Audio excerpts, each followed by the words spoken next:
Newsfirst, Newsline. Hello there, very good evening and welcome to not just another episode of Newsline but one of the last episodes of Newsline. We'll get into that later on in the show, or at least at the end of the program. But joining us today on this episode is former parliamentarian from the Samagi Jana Balawegya, Mujibur Rahman. Thank you very much, sir, for taking time off your busy schedule and joining us.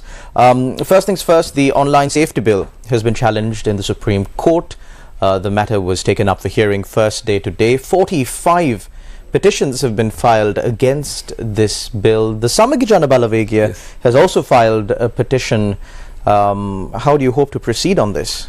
Yeah, what you said is right, Shalon. The thing is now actually this government is trying to control the social media, and previously they're trying to bring broadcasting authority, some kind of bill to the control all these electronic media and all. So now they know, even the president and this Podujana Peramuna government, that mainly our social media is, is a kind of, people are getting a lot of information about the corruptions and a lot of all these government mistakes and all. So anyhow, these people are trying to control that one. Now one side, president is always talking, he was to develop the economic first and bring back countries for the normal this thing. But from other hand, they are trying to bring online the bill and that broadcasting bill and the authority bill and the anti-terrorist bill. So those kind of bills also they are trying to bring. Why is that? That's the thing. Now from other side, president is asking our support and asking opposition parties to come and support for his economic reforms and all. Will come get together and work to bring the country to the normal for the normal this thing. So but at the same time, so he's trying to bring some kind of anti-democratic even for the not respect for the right of information of the people, and even there are a lot of things against the constitutions and all. So I think all these opposition parties, even we clearly said SJB, we are opposing that bill, and we have gone to the Supreme Court against that bill. But however, the chairman of the United National Party said that we need laws like the laws in Singapore if Sri Lanka is to develop and into being a country like Singapore. But I think ideology wise there is no United National Party now. Right? You know best. Yeah, I know the best, because when we were in the United National Party, we didn't talk about these things. We always talk about the freedom of the speech, freedom of the media, right to information. Right, so those kind of things only we spoke and we approved. Right, even the 2001, I think Ranil Wickremesinghe 2002. He was in the Prime Minister in 2001 government, so he removed that what you call that bill, the criminalized defamation. Yeah, criminalized defamation bill, right? So not that Ranil Wickremesinghe is now. Right, then now Ranil Wickremesinghe has gone with the Pohottuwa. Now he is in Rajapaksa's theory. Right, that's why I am telling you, now no more UMP ideology now. What D.S. Senanayake spoke, what Dudley Senanayake has spoken, what spoken, what this R. Premadas spoken. So no more. Now these people are all these United National Party chairman, secretary, everybody is following now Rajapaksa's theory. Right, that is the barbaric theory, anti-democratic theory. So now Wajira Abeyewardene and all these members of the United National Party, so they have to speak to on behalf of the Pohottuwa government. So what to do? They can't do anything. If they want to survive with them, so they have to go behind with them.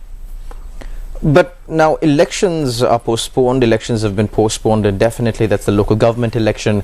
Then there are, well, rumors at least spreading around that there are plans afoot to abolish the executive presidency, to somehow bring in interim provisions for the current president or the current parliament to survive a little bit longer. Now, we can't really rule out those rumors because the same thing happened somewhere in 1978, I believe, if I'm not mistaken, when the term of parliament was extended via a referendum, which caused, of course, huge issues in the country, huge uprisings in the country, and at the end of the day, the UNP, the next election right after that, I think they were reduced to almost nothing in parliament. So do you think this is a repetition of history once again? No, thing is now, now the mainly what you said is right.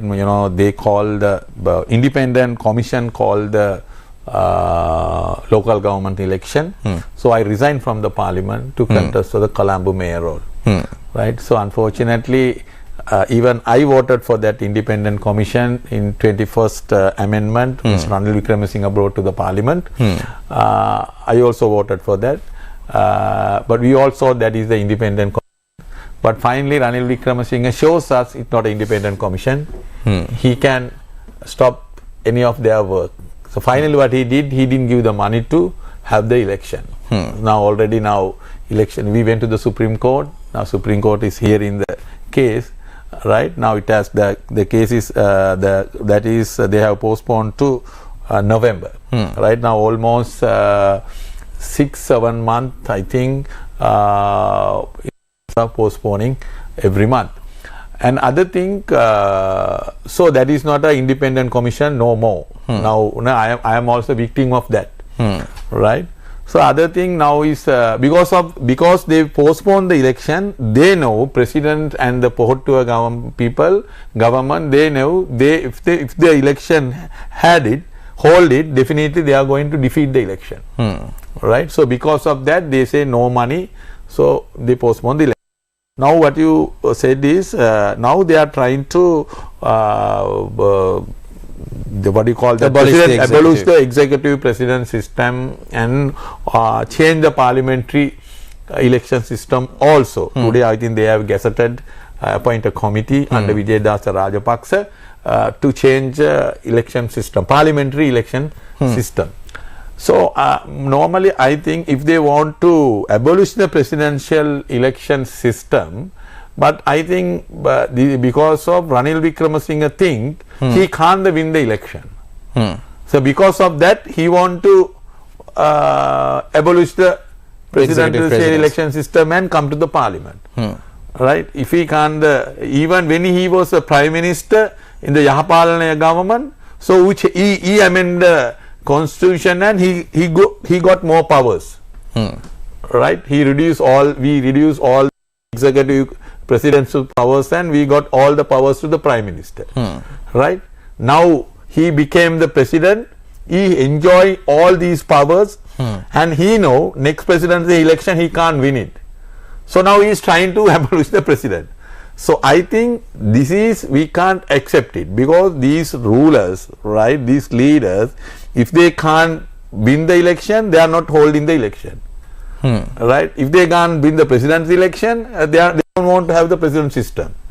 So I think we must have a serious discussion about that because this government is planning, anyhow they want to try to stay in the power. So because without of that, elections, though. Without the election, and even they are trying to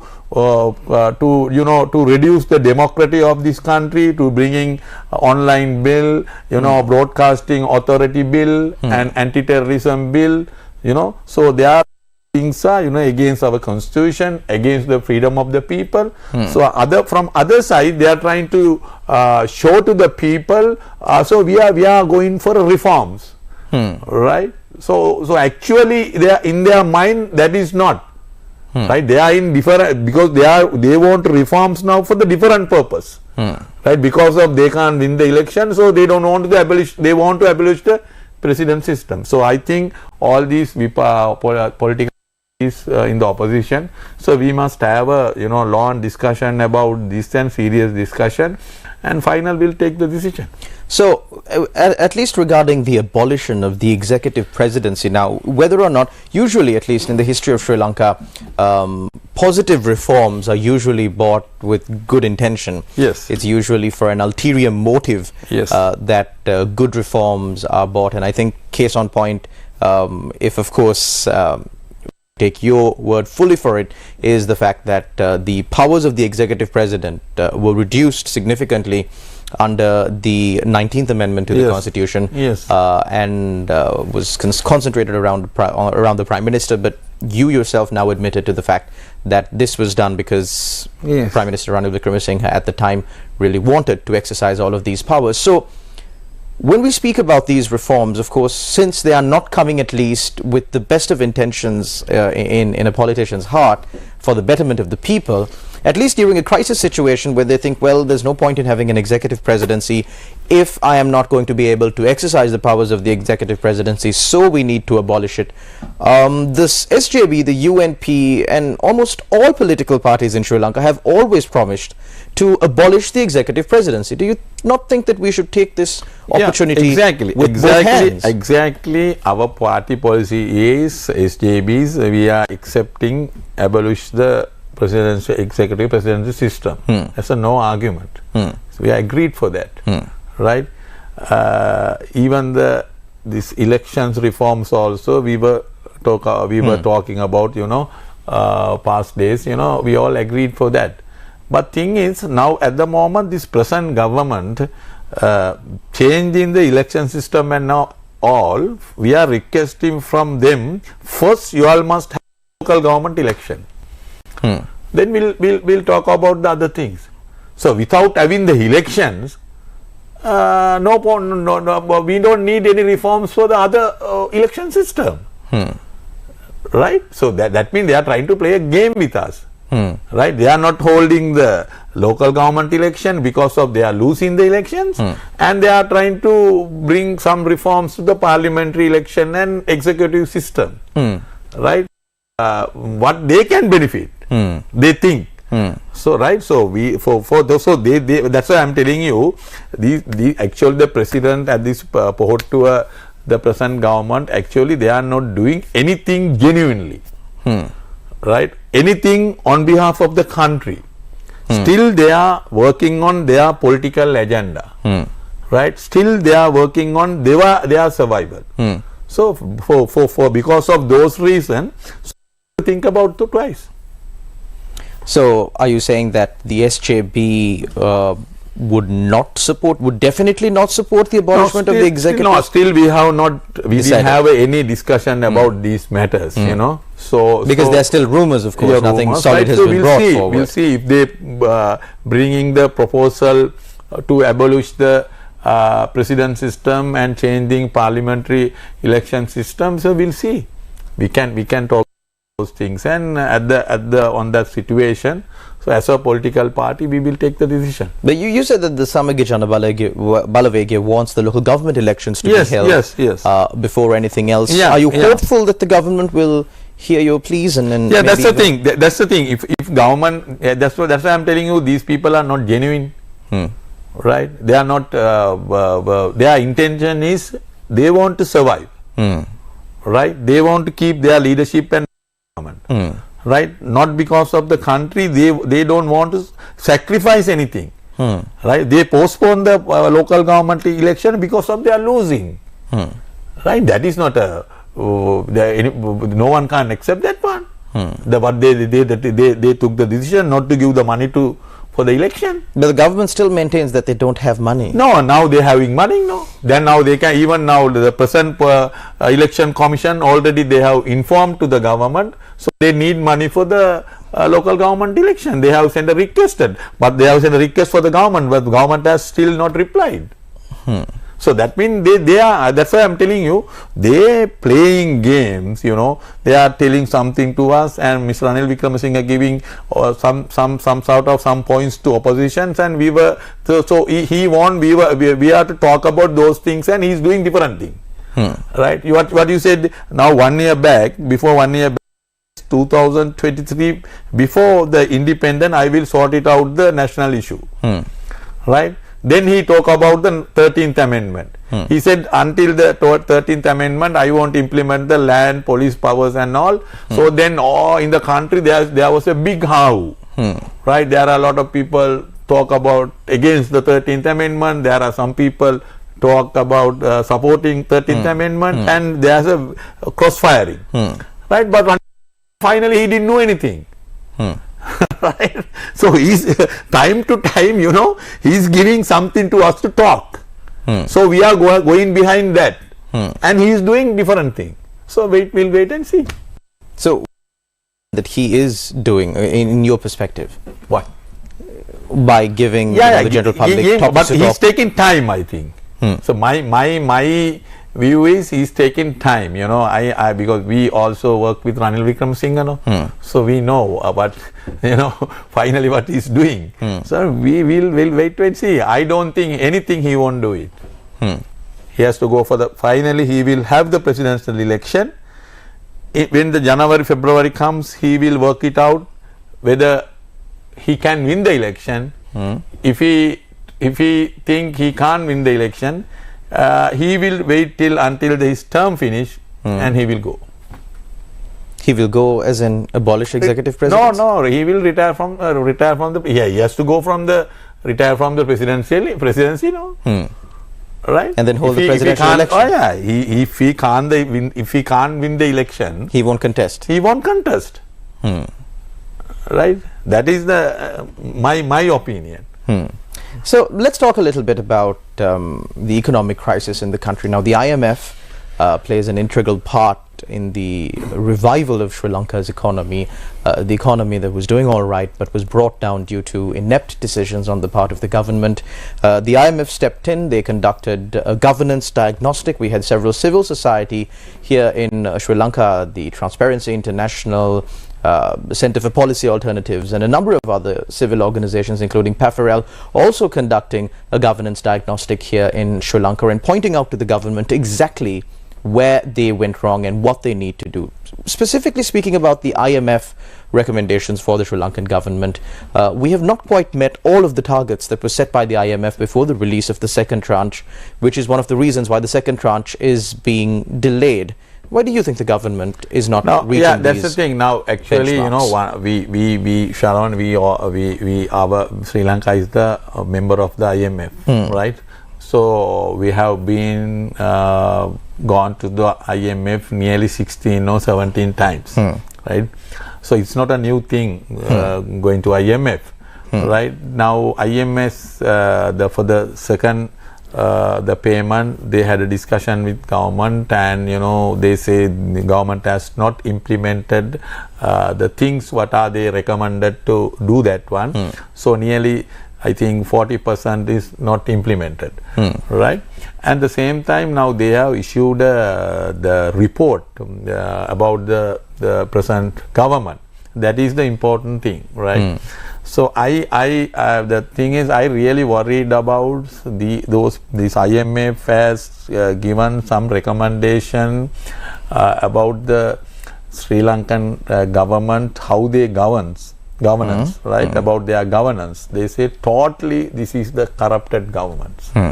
They were talking about the tender system is very corrupted, right?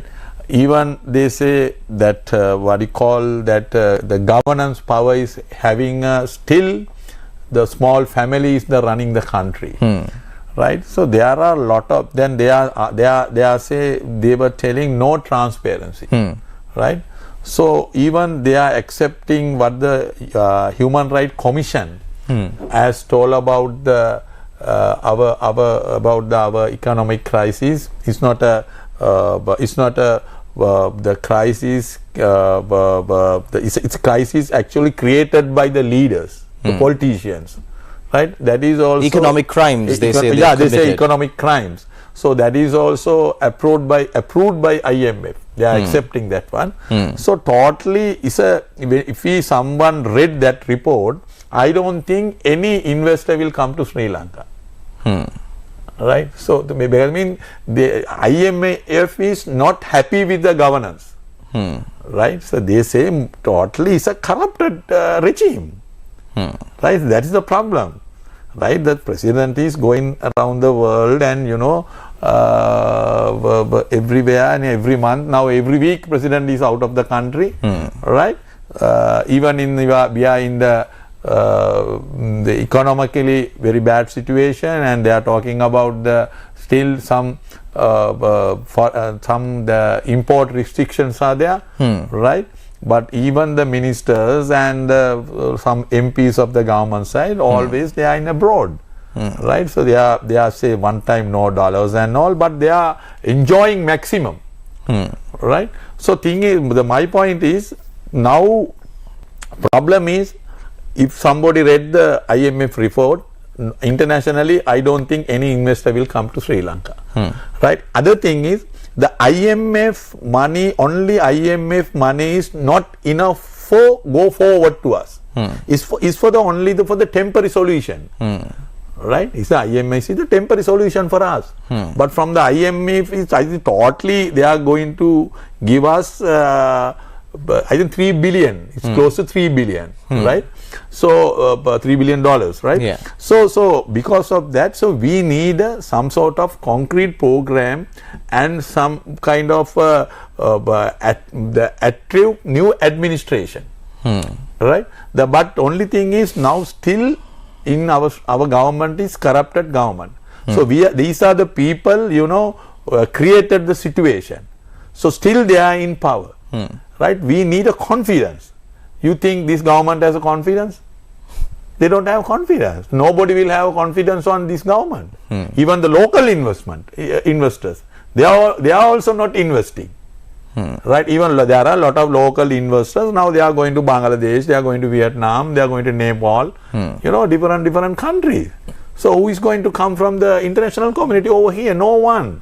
That's why we are telling to president, now he can dissolve the parliament. He is having a power, right? So dissolve the parliament and give the people to select the new government and new administration. Then we can have the some kind of confidence on Sri Lankan government. But Mr. Rahman, now you are asking the president or pushing towards holding elections, and of course you will be going towards the people and asking the people to vote for the SJB. But now let's take a look at what has happened in the past in Sri Lanka. There have been governments that come and go, and usually it's been the SLFP, the UNP, the SLFP, the UNP. Then the parties broke away slightly. Then it was the SLPP and the UNP. Then the UNP broke away. Now it's the SJB, UNP, SLFP, SLPP factions that have mixed up amongst themselves. There are those who believe that all of these politicians from all of these major political parties that have governed Sri Lanka are to blame for this. And then, now you spoke about confidence.